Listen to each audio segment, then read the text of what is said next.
Indonesia memiliki lebih dari 83.000 desa yang tersebar di seluruh provinsi. Nah, bayangkan saja bila setiap desa dapat dibangun sehingga menjadi maju, mandiri, dan produktif, tentu dampaknya akan sangat positif terhadap peningkatan kesejahteraan masyarakat di seluruh Indonesia dan juga untuk pemerataan ekonomi. Oleh sebab itu, upaya harus dilakukan untuk membangun desa agar setiap desa bisa menjadi mandiri, bisa memiliki kapasitas untuk tumbuh berkembang dan menjadi sumber-sumber ekonomi yang produktif. Insight with Desi Anwar kali ini melihat bagaimana upaya sebuah daerah untuk membangun wilayahnya, mensejahterakan wilayahnya, termasuk untuk memperkuat desa-desanya.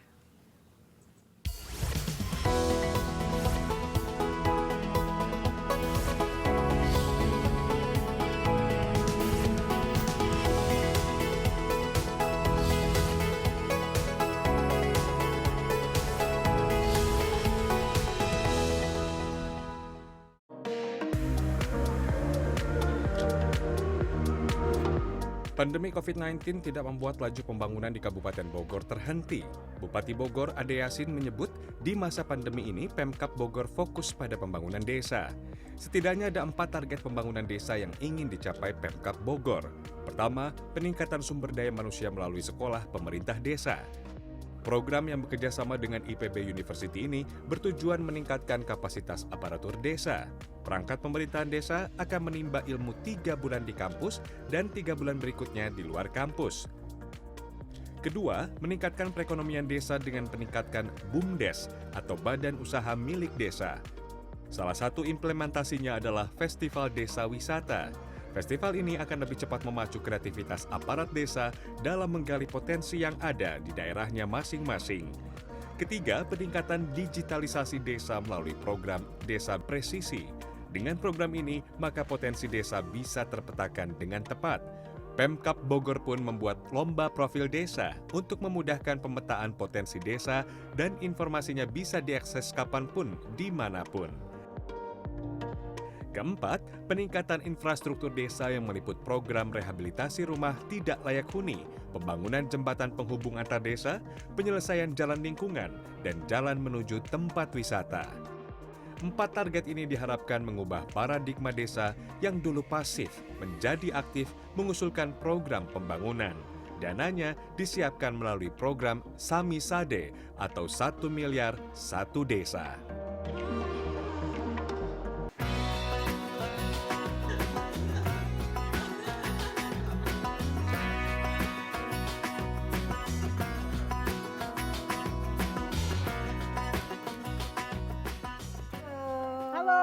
Mbak Desi, apa kabar? Silakan. Anak-anak. Maaf ya, ini mengganggu makannya, kelihatannya lagi asik sekali. Enggak, biasa. Kita ritual pagi, sarapan sama anak-anak. Lalu kita punya kesibukan masing-masing. Gitu. Jadi minimal ya pagi-pagi lah kita ngobrol gitu. Iya. Kadang-kadang kalau lagi capek, tidur, habis sholat subuh tidur lagi. Saya sarapan sendiri gitu. Kalau lagi banyak kegiatan gitu. Sini sekarang lagi lengkap. Oke, iya. Terima kasih sekali lagi telah mengundang saya di kediaman Ibu Bupati sendiri, Bu Ade Yasin. Dan ya, saya saat ini sedang berada di kediaman Bupati Kabupaten Bogor, Bu Ade Yasin, ya. Dan Ibu Ade ini, kalau saya lihat ini bunda, bukan saja tentu saja pada anak-anaknya, tapi katanya, ya. Di sini tuh disebut sebagai bunda desa juga. Nah, kalau kita lihat Kabupaten Bogor ini kan merupakan salah satu kabupaten yang terbesar, bukan saja di Jawa Barat tapi di Indonesia. Populasinya sekarang sudah berapa, Bu Ade? Kalau menurut catatan BPS itu sudah 5.428.000 5 juta ya. Anggaplah 5,5 juta ya.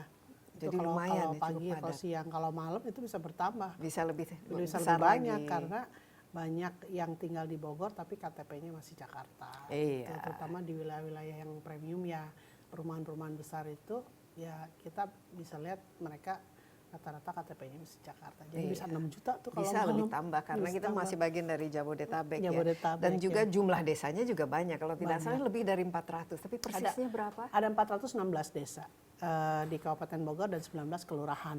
Jadi 435 seluruhnya dan kabupaten yang terbanyak penduduknya se-Indonesia. Jadi hampir sama dengan Singapura, satu negara Singapura, New Zealand, dan satu provinsi di Sumatera. Iya. Gitu, Dipikir-pikir kita itu memang Indonesia negara yang sangat-sangat besar. Iya, sangat besar. Bahkan di kita 300.000 satu kecamatan ada di Kecamatan Cibinong. Gitu. Anak-anak mau ikut ngobrol apa mau pamit? Kebetulan saya ada agenda lagi. Oke, yang ya. sukses ya. Ya, izin. Ya, Mam. Oke. Dede mau kemana? Pemanasin motor. Oke. Ya. Biar enak. Silakan sarapannya apa? Ya, terima kasih, kelihatannya enak dan sehat ya. Ini Bu Ade sendiri ini di kediamannya ini sehari-hari memang apa saja aktivitasnya kalau tidak bertugas ini? Kalau saya sih bagi saya karena tugas saya sebagai bupati, jadi kalau ada di rumah itu sesuatu yang mewah buat saya. Jadi kalau saya misalkan Sabtu Minggu nggak ada acara, kan biasanya Sabtu Minggu juga ada undangan, apakah itu hajatan, apakah itu undangan acara-acara di kampung ya. Selalu mereka undang kita, itu biasanya Sabtu Minggu juga saya keluar. Tapi kalau misalkan Sabtu Minggu saya mau istirahat, ya saya paling sama anak-anak ngobrol atau nonton film atau keluar cari makan siang gitu ya. Jadi sesuatu yang mewah sih sebetulnya buat saya kalau ada di rumah Iya. gitu. Jadi saya Tapi maksimalkan kesehatan tetap dijaga kan? kesehatan tetap dijaga. Ya mungkin kita juga ingatkan bahwa wawancara ini kita lakukan sesuai tentu saja dengan protokol Protokol kesehatan kesehatan, karena di sini kan kita masih di tengah pandemi ya, jadi kita juga semua sudah vaksinasi dan sudah antigen. Dan ngomong-ngomong ini bagaimana selama ini kan Bu Ade telah menjadi bupati sejak tahun 2019 ya. 2019 Dan kemudian ya 2 tahun terakhir. 2018 Desember. Ya, dan tentu saja kita ketahui mulai dari tahun 2020 sampai sekarang kita masih di tengah suasana pandemi. Ya. Mungkin bisa cerita sedikit Bu Ade ya, mengenai upaya untuk menekan kasus COVID di sini dan juga program-program vaksinasi berlangsung dengan mulus, dengan baik selama ini. Ya alhamdulillah kalau vaksinasi kita memang targetnya juga terbesar se-Indonesia ya. Jadi 4,2 juta jiwa yang harus divaksin. Itu sebelum masuk target anak-anak. Iya. Itu hanya lansia dan masyarakat yang Di atas berusia usia dewasa, 18. ya di atas usia 18, 4,2. Tapi kita sudah bisa selesaikan. Ditambah lagi sekarang ada anak-anak, ya anak-anak juga kita selesaikan. Berusaha Jadi sesuai target kan? sesuai target ya, tapi anak-anak memang belum mencapai target karena kan baru ya. Tapi 1-2 sudah selesai, tinggal nanti ada yang booster. Tapi kalau sekarang kita untuk dewasa kita sedang booster. Jadi memang pemerintah daerah juga tidak bisa bekerja sendiri ya dengan penduduk yang banyak. Jadi kita dibantu oleh TNI Polri, oleh juga lembaga-lembaga termasuk perusahaan-perusahaan yang ada di wilayah Kabupaten Bogor karena cukup banyak juga sehingga kita berkolaborasi OKP semua ya. Jadi seluruh masyarakat kita berkolaborasi dan akhirnya ya tercapai Sesuai target. sesuai ya. target Jadi tidak ada misalnya ganjilan-ganjilan masalah distribusi atau pengadaan vaksin dan juga mungkin ada resistensi dari sebagian masyarakat yang agak ogah-ogahan divaksin ini kira-kira bagaimana? Pasti banyak Iya. ya, pasti banyak. Jadi kendalanya memang kalau di perkotaan sih mereka cari sendiri. Ketika kita bikin vaksinasi massal di Pakansari atau di puskesmas atau kecamatan masing-masing, itu pasti tanpa diundang pun ketika mereka tahu ada vaksinasi mereka datang. Itu untuk di kota. Tapi untuk di kampung-kampung ini agak susah untuk meyakinkan. Sehingga kita bekerja sama dengan MUI, para tokoh alim ulama, pimpinan pondok pesantren untuk membantu mensosialisasikan bagaimana pentingnya vaksin itu untuk herd immunity, untuk kesehatan kita. Nah, ada juga yang memang sulit sekali sehingga kita caranya bagaimana supaya mereka itu bisa akhirnya kita dalam vaksinasi itu bagi-bagi sembako gitu ya. Jadi yang menarik harus sebetulnya ada inilah insentif ya diberikan. Iya, yang menarik buat mereka adalah ada pembagian sembakonya sebetulnya bukan disuntiknya. Tapi ya ini kan upaya namanya ya. Nggak apa-apalah akhirnya anggaran jadi besar tapi yang penting mereka bisa divaksin. Dan itu mereka seneng. Akhirnya ya tanpa diundang pun kita diumumkan akan ada pembagian sembako tapi syaratnya harus divaksin dulu. Gitu barulah datang. Nah, ini solusinya ada seperti itu juga. Iya, dan semoga dengan adanya booster melihat bahwa ternyata vaksinasi kan cukup ampuh ya untuk meredam angka paling tidak kematian atau yang masuk ke rumah sakit. Bu Ade, saya sangat tertarik ya dengan kebijakan pemerintah, salah satunya membangun Indonesia itu dari pinggir. Kedua adalah kalau kita lihat Indonesia itu kan mayoritas penduduknya itu juga banyak yang tinggal di desa. Iya. Ada lebih dari 83.000 desa di seluruh Indonesia, dan saya lihat juga Kabupaten Bogor memiliki kabupaten yang jumlah desanya juga cukup tinggi. Nah, kita kan yakin kalau setiap desa itu bisa tumbuh berkembang dan maju mandiri, ini kontribusinya terhadap perekonomian bukan saja wilayahnya tapi terhadap perekonomian dan kesejahteraan nasional juga bisa akan sangat terangkat. Nah, Bunda Desa ini pertama ya, ini dijuluki Bunda Desa oleh masyarakat sendiri. Kira-kira sebagai bupati, ini prioritasnya khususnya dalam membangun wilayahnya ini selama ini apa-apa saja, Bu Ade? Iya, saya dijuluki Bunda Desa yang pertama oleh Persatuan BPD se-Indonesia, itu BPDSI, lalu juga oleh IPB ya. Karena apa? Karena keberpihakan saya kepada desa. Pada saat saya menjadi bupati, saya diwariskan 45 desa tertinggal. Tapi itu bisa kita selesaikan. 45 desa tertinggal masih ada. Tapi kita selesaikan dalam waktu 2 tahun sehingga sekarang sudah 0 desa tertinggal. Nah, bagaimana kita melihat desa itu kok bisa tertinggal? Ternyata beberapa indikator yang memang tidak ada di sana. Lalu saya juga bagaimana saya memperjuangkan infrastruktur desa. Karena ketika saya masuk menjadi bupati, saya sudah melakukan survei sebelumnya. Ternyata 36% Kabupaten Bogor itu infrastrukturnya tidak memadai atau rusak. 36%. Ya. Termasuk di desa-desa. Masih ada desa yang jalannya tanah begitu ya, sehingga menyulitkan orang untuk melakukan kegiatan ekonomi seperti membawa sayuran ke pasar dan lain-lain.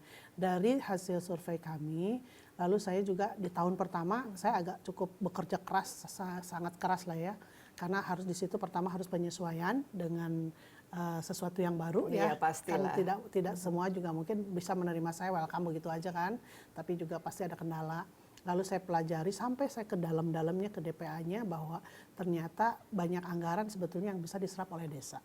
Jadi saya melihat itu, membuka DPA per dinasnya, bagaimana ada anggaran mungkin yang tidak terlalu kelihatan outputnya. Jadi saya sisihkan. Jadi saya terus terang saya minta izin ke dinas. Ini anggaran ini saya ambil karena saya outputnya nggak jelas.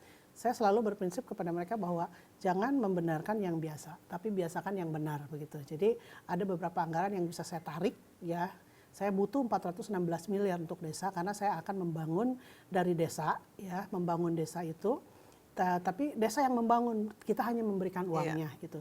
Jadi saya waktu itu punya rencana untuk betonisasi jalan, tetapi kita kemas dengan program Samisade 1 miliar 1 desa. Nah, itu juga pasti penting ya. Iya. Tapi Bu Ade, di sini kan kita ada infrastruktur tadi disebut, meningkatkan kualitas SDM-nya, tapi juga tentu saja membuat desa itu jauh lebih proaktif lah, lebih mandiri. Betul. Bagaimananya kita boleh break sebentar untuk mungkin bisa diajak keluar sedikit, karena ini kita di kediaman Bupati Ade ini sangat-sangat cantik ya, sangat asri, dan tentu saja kita ingin lihat hasil, contoh-contoh hasil konkret apa saja yang dilakukan sejak menjadi bupati selama ini untuk memperbaiki ya semua hal termasuk infrastrukturnya.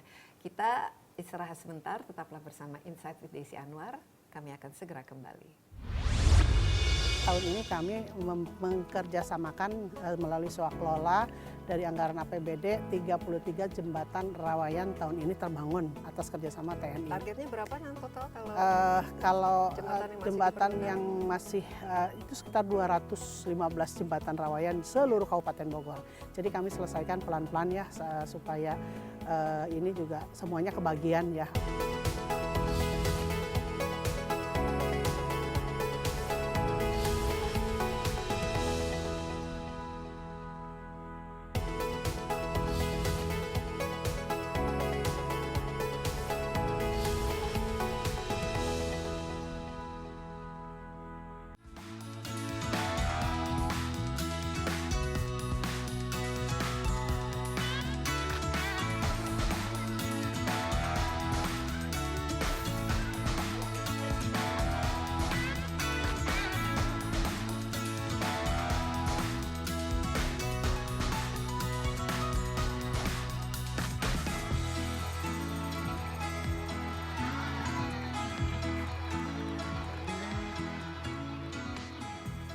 Sukses pembangunan suatu wilayah tentu kuncinya ada pada kepemimpinan seorang pimpinannya. Dari segi prioritas yang dilakukan dan juga strategi yang dimiliki, inovasi yang diterapkan, dan tentu saja bagaimana menggunakan atau mengalokasikan anggarannya. Ini semua sangat-sangat penting untuk mensukseskan khususnya pembangunan dari desa-desa sebuah daerah. Nah, saat ini Insight with Desi Anwar sudah ditemani oleh Bupati Bogor, yaitu Ibu Ade Yasin yang dikenal juga sebagai Bunda Desa. Kita berada di Desa Rancabungur, ya. Nah, kenapa kita pilih desa ini? Karena di sini ada satu jembatan baru, jembatan gantung ya, jembatan Rawayan kalau di sini disebutnya. Ini merupakan salah satu wujud dari pembangunan infrastruktur yang dilakukan selama hampir 3 tahun ya. Bupati Ade itu sudah menjadi pemimpin. Nah, Bu Ade, tadi kita sebutkan prioritas ya, khusus untuk membangun desa yang jumlahnya cukup banyak di sini.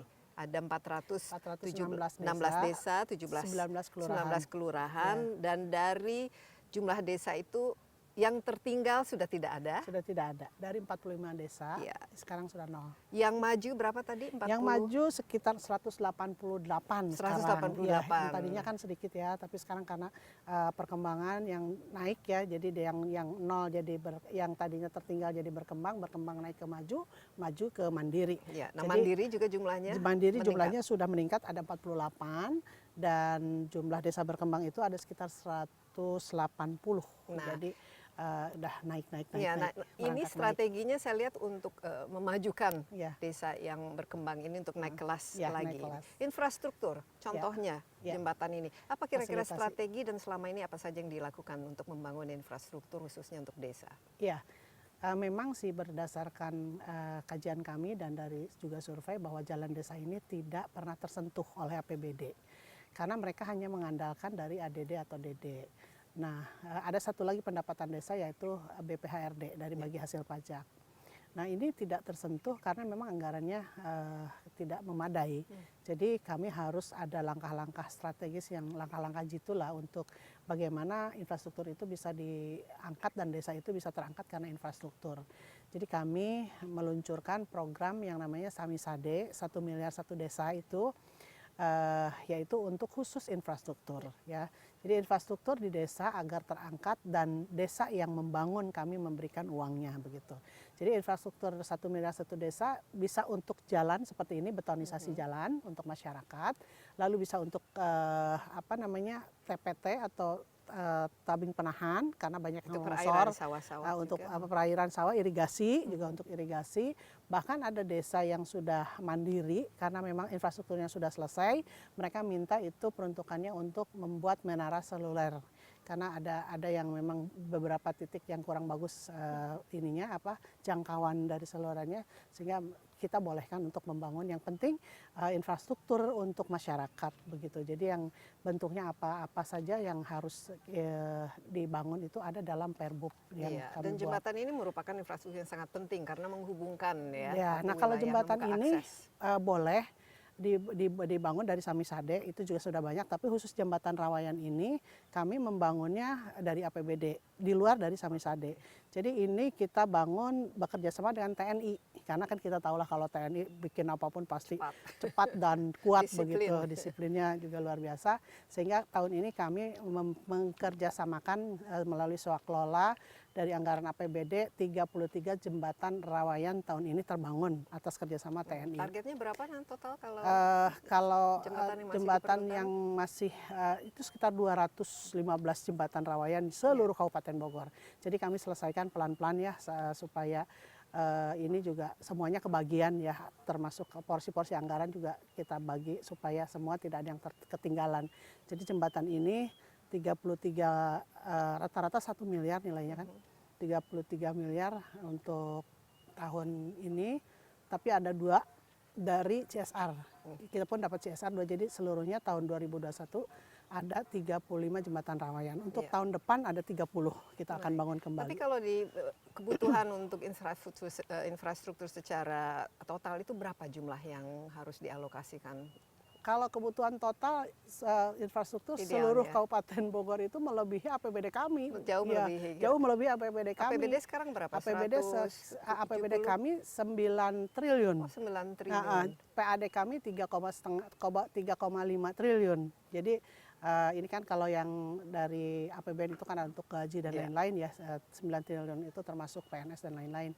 Nah ini kalau infrastruktur kebutuhan pasti melebihi ya, tapi kita per tahun step by step ya untuk kita bangun agar nanti selesai pada waktunya begitu. Ya, nah kalau untuk Kabupaten Bogor ini sendiri, ini kan banyak sekali desanya dan masing-masing desa kan juga memiliki keunggulan sendiri dan juga karakter sendiri. Betul. Selama beberapa tahun ini, bagaimana dampaknya kan akibat pandemi ya terhadap Bogor ini? Itu yang pertama, dan kedua, kenapa perlu di Samisade ini? Ya. 1 miliar Satu desa. Kenapa harus diadakan? Kalau tidak salah kan pemerintah juga punya program Ya.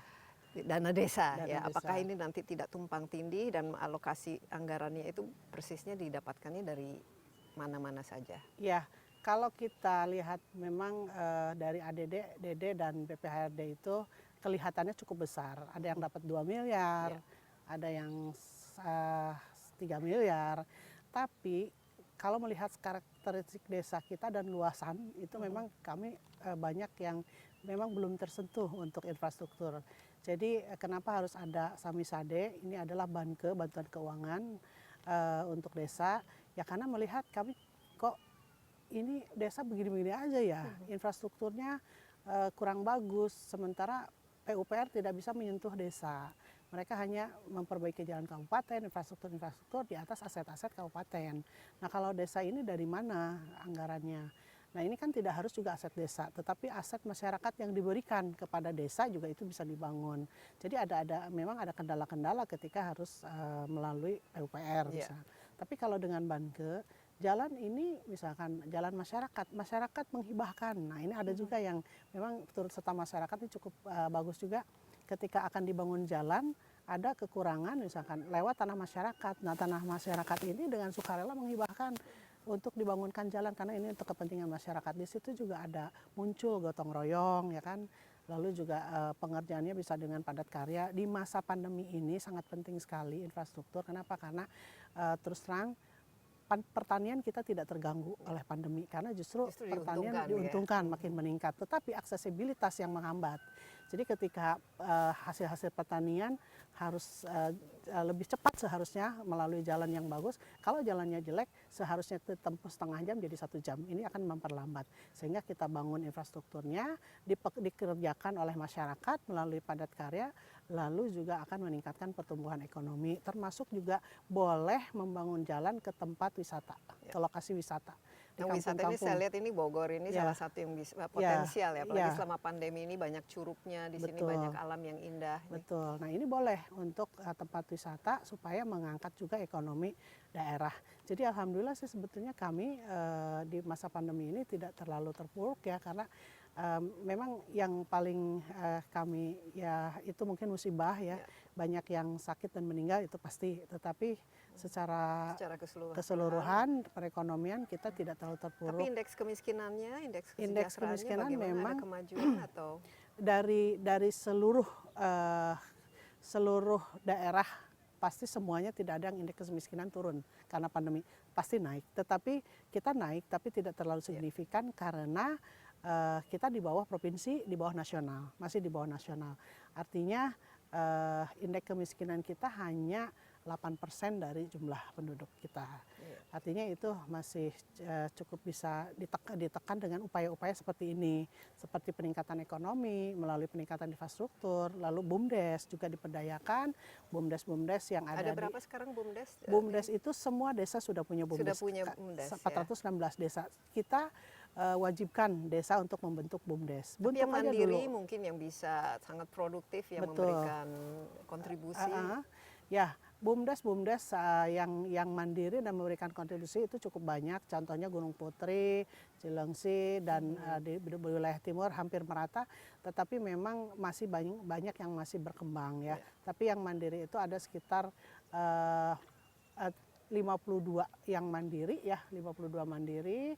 Terus yang maju juga sekitar ada seratusan ya kalau nggak salah seratusan. Dan sisanya berkembang karena berkembang itu mereka baru belajar. Bahkan di kita ada BUMDes yang yang sudah mengelola hotel seperti BUMDes di Cipayung ya. Itu sudah punya hotel, jadi ada hotel yang punya perorangan karena bangkrut, akhirnya mereka ambil pengelolaannya melalui dana desa BPHD 700 juta modalnya, lalu dia kelola hotel. Ada BUMDes juga yang mengelola danau atau situ yang jadi tempat wisata, lalu di situ ada kedai kopinya pun kopi dari masyarakat setempat. Artinya itu memberi keuntungan yang lebih buat desa, itu saya dorong terus. Desa mengajukan 1 miliar misalkan. Nah sebelum uang itu keluar kan diverifikasi dulu di lapangan oleh tim verifikasi. Ternyata harga jembatan ini tidak sampai 1 miliar, hanya 700 juta. Nah berarti yang akan turun untuk mendanai program itu adalah hanya 700 juta.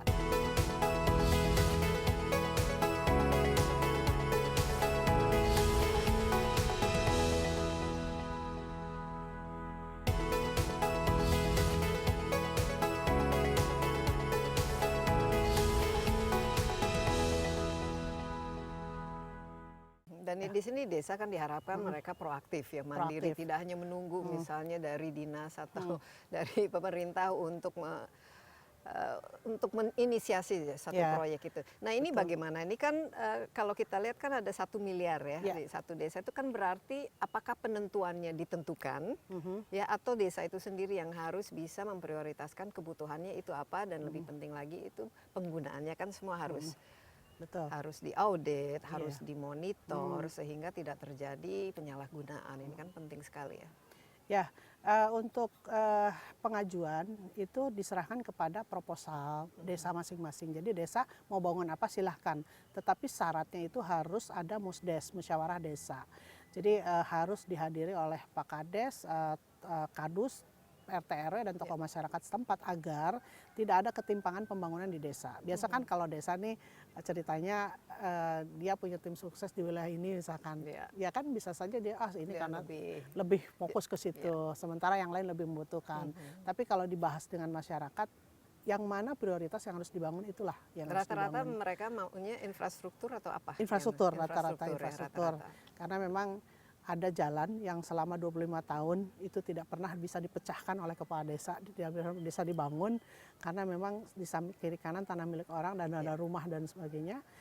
Jalan itu becek dan tidak sama sekali tidak terpelihara. Itu namanya jalan mustahil. Tapi mustahil dilewati, dibangun gitu kan.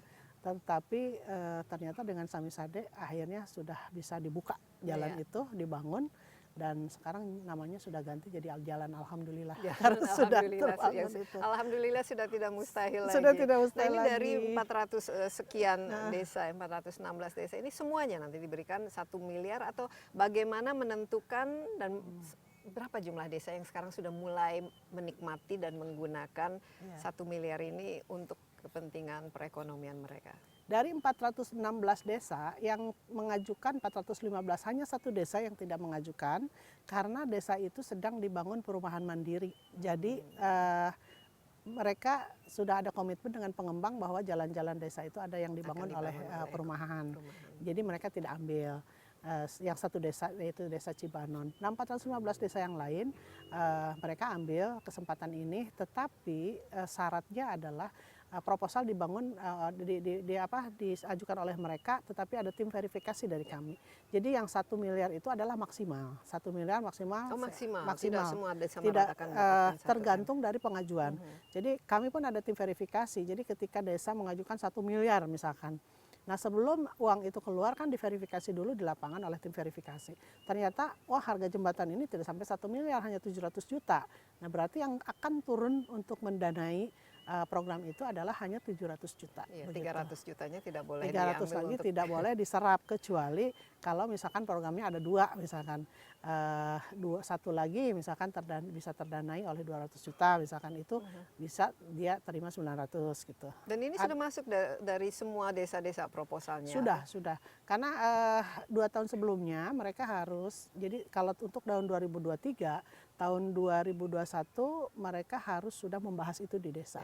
Prosesnya memang cukup panjang dan Iya, karena ini kan menyangkut nanti uang APBD ya. uang dan juga harus ada transparansi dalam betul. penggunaannya. Nah, respons dari desa itu sendiri kan kalau ini kita tadi bicara prioritas Bu Ade yang nomor 2 itu kan SDM, meningkatkan SDM. Dan ini kan bagaimana pengelolaannya dan juga meningkatkan kapasitas dari kepala desa ini juga pertama untuk proaktif, untuk mementingkan pembangunan dari wilayahnya atau dari desanya itu sendiri dan juga bagaimana menggunakan dana ini dan anggaran ini dengan baik. Ini kan semua harus ada aspek kepemimpinan dan kapasitas yang harus dimiliki. Betul. Beriringan sebetulnya antara pengucuran anggaran untuk infrastruktur di desa dengan peningkatan SDM. Jadi kami pun di tahun 2021 ada yang namanya sekolah pemerintahan desa, yaitu bekerja sama dengan IPB, Institut Pertanian Bogor, karena universitas terbesar di Kabupaten Bogor dan adanya lokasinya di Dharma, nggak di Kabupaten Bogor. Jadi kami bersepakat dengan Pak Rektor dan jajarannya untuk ayo kita kembangkan SDM di Kabupaten Bogor, karena kan banyak konsep sebetulnya di Kabupaten Bogor. Kita ada One Village, One Innovation, lalu ada One Village, One Product dan lain-lain. Saya kira ini harus didukung oleh SDM dan harus difasilitasi ya. Dan harus difasilitasi. Jadi kami sekolahkan para kepala desa beserta staf ya. Ini sejak kapan sekolah pemerintahan? Sejak tahun 2021. Ya, jadi masih tahun baru pertama. Ya? Ada berapa yang sudah lulus? Ada 150 yang sudah lulus, 50 kepala desa, 50 staf desa untuk penunjangnya. Digitalisasi ya, untuk digitalisasi. Jadi satu desa itu 3 orang dan 2 orang ini nggak boleh nggak boleh dicopot ketika sudah selesai ya, karena dia dididiknya sudah dididik. Jadi di situ dari mulai penganggaran, perencanaan, pelaporan, dari mulai pendataan, presisi dan lain-lain itu semua harus dikuasai. Jadi sekarang ini kan di zaman digitalisasi kita bekerja itu harus berdasarkan data dan survei kan begitu. Jadi kalau kita bangun datanya mana, nggak ada, yang nggak mau ngebangun apa. Jadi selama ini memang itu masalahnya, datanya tidak ada atau pemahaman terhadap penggunaan digitalisasi ini masih kurang. Itu masih kurang. Apalagi kita kan sebelahan dengan Jakarta, seharusnya harus bisa lebih bisa mengejar ketertinggalan kita dengan sekolah pemerintahan desa itu. Jadi semua ada sekolahnya, ada rumusnya. Jadi orang tuh kalau mau kita tingkatkan SDM tidak hanya cukup pengalaman, tapi juga harus sekolah juga kan. Jadi ini tadi menarik yang mengenai data dan program presisi ini serta digitalisasi. Ya, betul. Apa-apa saja yang keluaran atau hasil yang diharapkan dari adanya program ini dan kira-kira bagaimana ini akan mencerminkan kinerja atau kapasitas dari seorang kepala desa. Betul. Ya, minimal satu desa dulu mereka menguasai, karena kan tugas kepala desa adalah terhadap penduduk atau masyarakat yang ada di desanya. Data yang perlu diketahui apa Data saja contohnya? yang perlu diketahui di desa tersebut tentunya jumlah penduduk yang pertama, ya kan. Lalu pendidikan, dari satu keluarga itu ada yang sekolahnya, misalkan di SD berapa orang, di SMP berapa orang, atau ada data penduduk yang tidak sekolah di mana aja, sehingga ketika kita punya program, kan kita ada program juga angka rata-rata sekolah, daerah mana nih yang angka rata-rata sekolahnya rendah. Ini kan kita bisa sudah ada nih, oh desa ini, jadi pemetaannya lebih mudah, ya kan. Lalu di samping digitalisasi juga kan sekarang apapun selalu kita pasti solusinya adalah melalui digital. Sekolah, misalkan sekolah daring pun itu kan solusi ya. Ketika PTM tidak bisa, lalu sekolah daring itu kan digital juga. Jadi mereka harus paham, minimal digitalisasi harus paham, dan termasuk juga survei-survei yang biasa dilakukan BPS itu juga salah satu materi kami ya. Karena apa? Kalau per desa kita punya survei itu lebih mudah. Jadi nggak harus lagi keliling ke tiap rumah-rumah, tapi per desa saja kita minta datanya per kepala desa. Data mana ini? Termasuk sehari gaji, ada gaji harian, misalkan sehari pendapatan si Anu berapa, per bulan berapa. Lalu ada yang makan daging misalkan seminggu berapa kali, itu akan terlihat secara jelas oleh desa dan kepala desa. Jadi sampai harus sedetil-detilnya agar kita tahu posisi masyarakat itu kondisinya seperti apa. Termasuk kemiskinan. Kemiskinan kan tidak bisa dihindari ya, ketika dalam situasi COVID ini banyak orang yang kehilangan pekerjaan, banyak orang yang juga usahanya juga bangkrut. Ya banyak juga seperti pedagang asongan yang wisata ditutup, otomatis dia tidak bisa bekerja. Harus tahu kepala desa di mana saja nih yang pedagang asongan dan lain Sehingga semuanya. bantuan langsung juga Bantuan bisa langsung juga lebih tepat fokus dan sasaran. lebih tepat sasaran. Yang sekarang ini kan BPNT ini kadang-kadang nggak tepat sasaran. Nah perbaikannya melalui desa presisi itu. Termasuk bantuan-bantuan pemerintah juga kan banyak yang kadang tepat sasaran. Termasuk bantuan Kartu Indonesia Pintar. Di kita juga ada kartu sehat ya. Melalui APBD juga, karena kan tidak tercover semua dari pusat, lalu APBD kita juga menurunkan kartu sehat. Ini harus tepat sasaran. Undang mereka untuk diberikan penjelasan kepada mereka bahwa sekolah pemerintahan desa itu ya bla bla begitulah, kita jelaskan semuanya. Lalu mereka yang lulus itu sudah diakui sebagai alumni IPB. Nah, seneng loh di situ. Bangga, ada kebanggaan. Iya. Nah, akhirnya semua ingin jadi ikut. Semua jadi ingin ikut. Karena saya saja belum tentu punya kesempatan untuk sekolah di IPB gitu.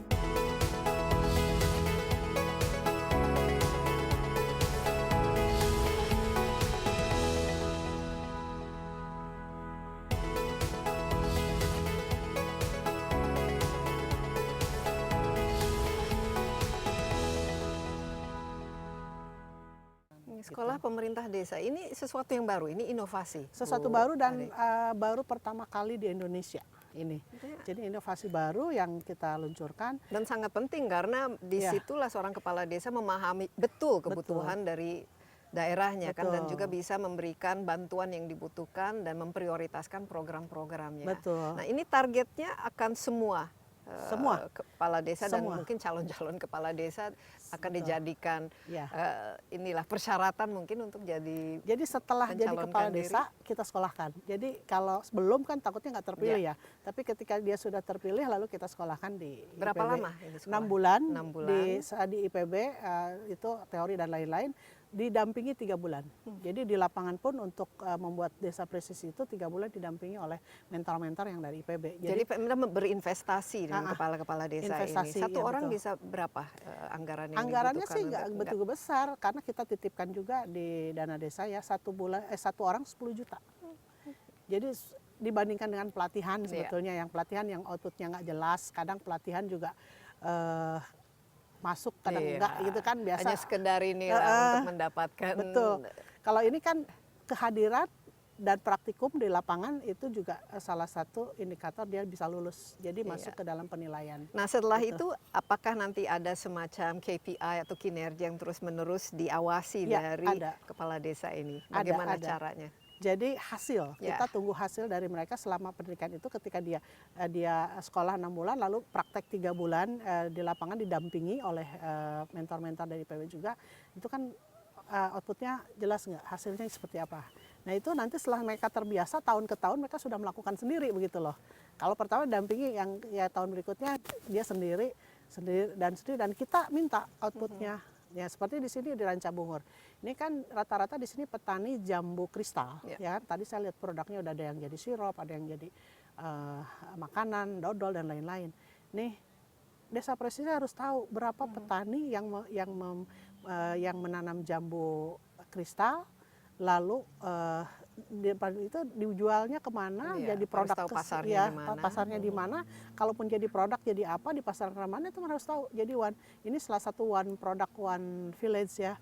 Jadi mereka harus tahu, oh jambu kristal ini ternyata satu tahun itu berapa ton, ke pasar lari ke pasar sekian ton, lari ke UKM sekian ton, yang jadi sampahnya sekian ton mungkin barangkali seperti itu sudah tahu. Jadi ketika pihak di Stan Horbun pun akan memberikan bantuan misalkan kepada petani, mereka sudah tahu, oh berarti desa ini sudah cukup maju, hanya tinggal mungkin perlu ini ini gitu. Jadi dan juga di sini platform digitalisasi ini kan juga sangat penting diketahui, apalagi kan pemerintah sekarang ingin semua tuh onboarding platform-platform yang sifatnya online kan. Nah, kalau dari pemerintahan Bu Ade sendiri ini semua sudah e-government, semua sudah online, ada transparansi dan dengan menggunakan inilah semuanya itu bisa diakses secara online. Memang semuanya harus dicontohin oleh kita ya. Jadi kita juga sedang merintis terus sebetulnya, walaupun kita belum masuk ke pemerintahan yang memang berbasis semuanya serba elektronik. Tapi kita sudah menerapkan sistem cashless ya. Dari mulai saya masuk pun itu sudah harus cashless. Jadi transaksi apapun tidak ada yang tunai gitu. Dan Penting ini untuk menghindari kebocoran-kebocoran. ya ataupun- betul, termasuk juga rumah sakit ya, salah satu yang vital adalah unsur kesehatan. Jadi kita juga sudah ada SIM RS yang bisa mendaftar secara elektronik, lalu ada sistem Sitegar yang bisa ketika pasien dari puskesmas misalkan mau dirujuk ke rumah sakit bisa melihat jumlah tempat tidur yang kosong, misalkan di mana rumah sakit mana.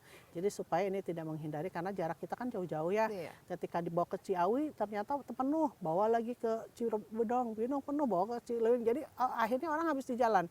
Tapi kita sudah melalui Sitegar aplikasi kita sudah tahu oh yang ada tempat tidurnya adalah di rumah sakit Anu misalkan begitu.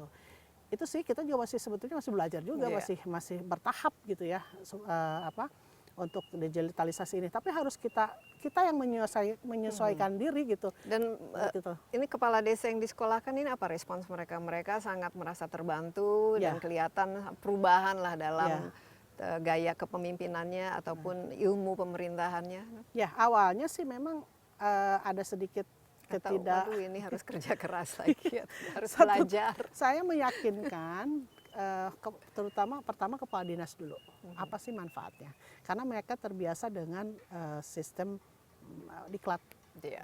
diklat yang saya kira hasilnya mana, itu outputnya mana, nggak ada ya kan, kurang.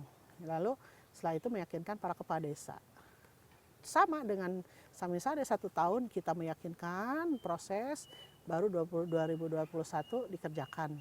Saya sampai begini, kalau ini sampai nggak jadi saya evaluasi semua saya gitu.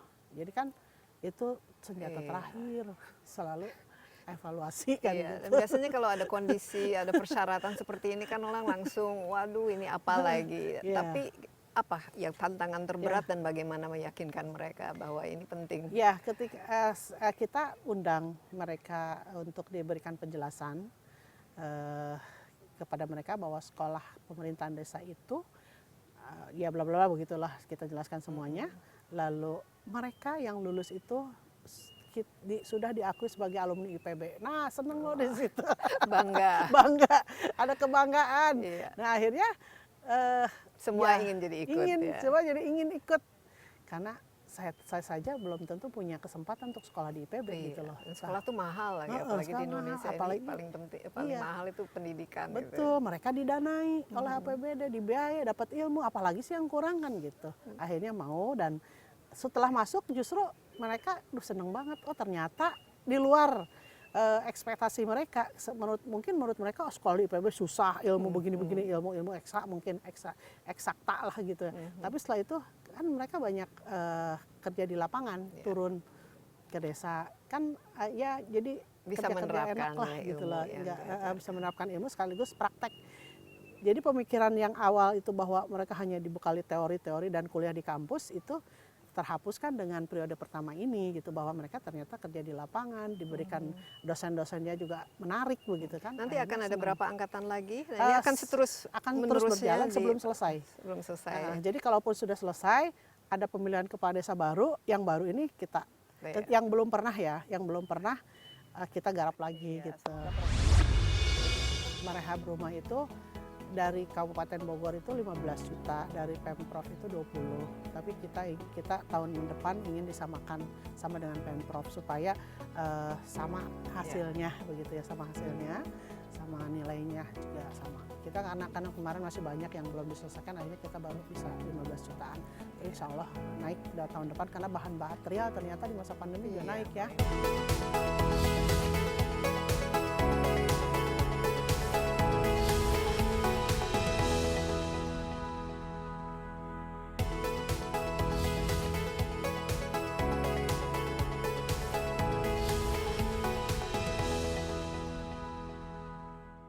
Semoga semoga program ini juga sustainable ya. Ya. Biasanya kalau begitu nanti ganti kepala daerah, ganti lagi kebijakan. Tapi yang jelas ini harus bisa diaplikasikan, diimplementasikan secara real. Nah, mungkin yang perlu kita lihat juga kan tadi ada desa yang mandiri, ada yang desa maju, berkembang. Jadi berarti setiap daerah kan desa memiliki keunggulan masing-masing, kekuatan dan kelemahan masing-masing. Kalau di Kabupaten Bogor ini bagaimana pemetaan yang mana sih yang unggul-unggul itu dan bagaimana di sini bisa menciptakan lebih lagi apakah itu padat karya dan juga bagus buat investasi dan mengembangkan perekonomian yang bisa menjadi contoh-contoh lah untuk desa-desa lain ikut. Iya, nggak jauh ya dari desa sini pun ini sudah ada desa yang memang IDM-nya tertinggi ya. Kemarin itu salah satu desa. Lalu juga ada kepala desa juga yang inovatif ya. Ada di desa itu sudah ada podcast ya kan. Ya. Sudah zaman now. Sudah zaman now gitu kan. 4.0. Sudah ada podcast. Saya diundang pertama loh untuk podcast. Ini kan saya bilang ini luar biasa ya. Ya mereka itu punya program yang memang zaman now banget begitu loh, zaman now dan tidak meninggalkan sesuatu yang memang harus diurus gitu loh. Pertaniannya jalan. Kalau di Rancabungur ini kan keunggulannya adalah pertanian, ya kan. Kita ada satu kecamatan yang memang semacam klaster begitu ya. Kalau di sini pertanian. Beralih ke Ciseeng itu klasternya sudah perikanan, sudah ikan-ikan gitulah. Beralih ke misalkan Darbaga nih ada di Ciampea ada kerajinan tas-tas. Satu kampung itu tas-tas gitu. Beralih ke Puncak itu selain wisata juga ada rumah kampung rajut. Jadi kita harus ada tematik per desa itu, ada tematik belum ada yang kuliner kan kuliner banyak juga. Kopi sekarang lagi berkembang karena kita produksi kopi terbesar juga ya di Jawa Barat nih. Produk kopi Robusta kita juga terkenal, bahkan kita sudah di festival kopi di Prancis kita dapat silver medal, artinya ya sedunia loh itu kita sudah masuk. Sudah diketahui dan ini juga potensi untuk ekspor kan. Ekspor di Cibung Bolang juga ekspor manggis kita masuk ke Tiongkok, satu kali ekspor satu kali kirim 400 ton kadang-kadang. Terus tanaman hias juga kami ada kerjasama juga dengan IPB karena tanahnya milik IPB tapi dimaksimalkan oleh para petani bunga di Taman Sari dan itu sudah ekspor juga ke Amerika, ke Australia, ke luar-luar gitu. Dan saya lihat nih Bogor ini begitu banyak ya potensinya alamnya begitu bagus dan juga ya tadi kan populasinya kan juga lumayan cukup besar dan kalau nanti potensi-potensi ini kan juga bisa menjadi destinasi wisata sendiri kan, betul. Apalagi misalnya kuliner tadi atau kerajinan tangan dan lain sebagainya. Tapi yang kita tidak bisa hindari kan kemiskinannya masih ada. Nah ini kan harus terus-menerus ditingkatkan dan yang satu lagi dengan kependudukan padat ini banyak saya lihat juga rumah-rumah yang mungkin perlu direhabilitasi dan apalagi di sini kan ya. Seperti tadi kita ketahui ya, kemiskinan kan masih merupakan salah satu dan tempat huni yang rumah yang tidak layak huni ini kan masih. Rumah tidak layak huni kita alhamdulillah keroyokan ya dari APBD provinsi dan APBN. Jadi ada 3 pintu ya sehingga terus berjalan setiap tahun dari dulu kalau RTLH itu. Nah itu juga ini dibutuhkan gotong royong masyarakat setempat. Jadi kami memberikan anggaran, lalu dia nanti kerjasama dengan material, mengirimkan material dan ada uang untuk pengerjaannya, itu harus selesai di tahun berjalan. Artinya ketika bantuan ini 2021 ya tahun 2021 harus selesai. Per rumah itu kira-kira bisa dapat diperlukan berapa untuk merehab rumah itu? Dari Kabupaten Bogor itu 15 juta, dari Pemprov itu 20. Tapi kita tahun depan ingin disamakan sama dengan Pemprov supaya sama hasilnya begitu ya, sama hasilnya, sama nilainya juga sama. Kita karena kemarin masih banyak yang belum diselesaikan, akhirnya kita baru bisa 15 jutaan. Insya Allah naik tahun depan karena bahan material ternyata di masa pandemi juga naik ya. Memang jadi harus kita sesuaikan. Semakin lama semakin meningkat. Tapi ngomong-ngomong jumlah masyarakat yang walaupun tidak tadi desa tertinggalnya sudah tidak ada lagi, tapi bukan berarti kemiskinan sudah dihapus. Program-program untuk mengentaskan kemiskinan apa-apa saja Bu Ade, apalagi kalau kita bicara mengenai sekolah, untuk pendidikan dan kesehatan, dan juga apalagi zaman masa pandemi ini harus ada bantuan tunainya dan lain sebagainya. Itu bagaimana perjalanan? Jadi kalau program mengatasi kemiskinan, mengentaskan kemiskinan, alhamdulillah juga kita banyak bantuan dari pusat ya, termasuk BPNT dan bantuan-bantuan yang lain dari provinsi juga. Tapi memang ini adalah semua daerah pasti mengalami peningkatan ketika pandemi ya. Jadi kami pun harus juga memutar otak untuk bagaimana supaya ini tidak naik terus, yaitu dengan pemberdayaan masyarakat. Kita juga sudah melakukan pemberdayaan bantuan-bantuan kepada para UKM. Lalu juga tahun 2020 kita pernah kasih bansos, tapi ternyata efeknya tidak terlalu ini ya. Tapi karena ada BLT sekarang, kenapa akhirnya kita bantu infrastruktur? Karena sebagian sudah di BLT, ada BLT desa. Lalu untuk sekolah juga kami ada yang namanya Bogor Cerdas. Jadi kartu Bogor Cerdas itu membantu anak-anak sekolah membeli peralatan sekolah seperti Jakarta Pintar, seperti itu kan kami sebetulnya mengadopsi dari Jakarta gitu ya. Jadi ada untuk bantuan sekolah dan buku gitu. Oke, ini Bu Ade ini sudah hujan, tapi hujan kita anggap sebagai berkah saja. Tapi kita masih mungkin kita coba mengakhiri pembicaraan ini. Menurut saya hujan sedikit tidak apa-apa.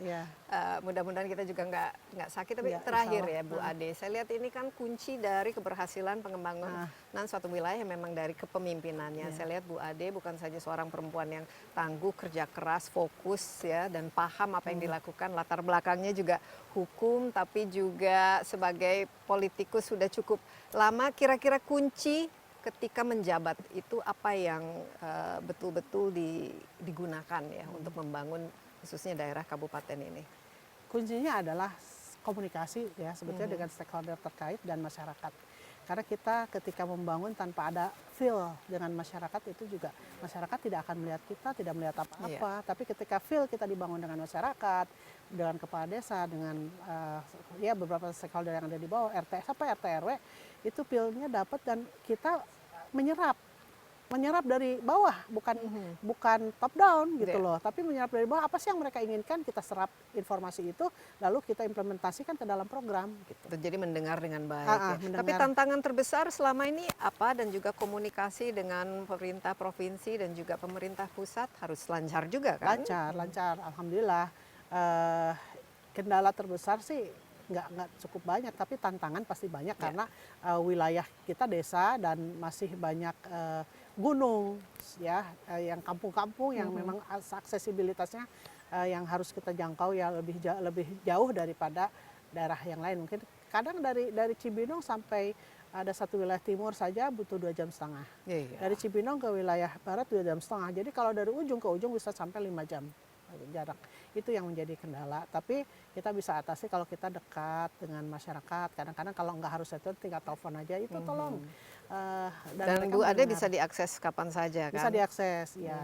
Ya saya lebih banyak turun karena saya lebih banyak ingin mendengar dari masyarakat ya.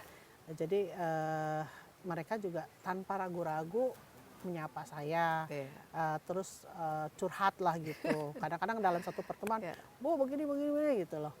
Cerita dia, oh ya saya dengar, tapi itu ada yang nyatet nanti. Jadi nggak boleh ketika saya kunjungan terus kosong, pulang nggak bawa apa-apa, nggak ada hasil. Tapi harus ada beberapa catatan yang memang nanti saya implementasikan ke dalam program. Jadi bisa katakan hampir semua desa sudah pernah dikunjungi oleh Ibu Ade? Sudah. Saya dari dulu saya suka keliling soalnya. Insya Allah perlu 2 tahun untuk mengunjungi seluruh desa di Kabupaten Bogor. Rasanya penting bagi seorang pemimpin untuk mengetahui, memahami dan mendengarkan konstituennya. Lagi Bu Ade, terima kasih. Ini kita sudah mendapatkan inspirasi begitu banyak dari seorang kepemimpinan Bu Ade Yasin, dan kita juga dengar ya sudah mendapatkan beberapa award sebagai seorang pemimpin yang inovatif, dan kita harapkan juga semua ini target-target akan bisa dicapai. Semakin banyak desa yang menjadi desa maju, desa mandiri, tentu saja dampaknya terhadap perekonomian nasional secara keseluruhan itu akan sangat-sangat berarti. Kita bisa meningkatkan kesejahteraan, tapi kita juga bisa menjamin pemerataan. Ya, supaya tidak fokus tidak hanya di kota-kota besar, tapi desa sebagai yang paling kecil ya, kelurahan itu juga harus bisa mandiri, proaktif ya, dan memiliki kapasitas. Menarik sekali itu sekolah pemerintahan desa.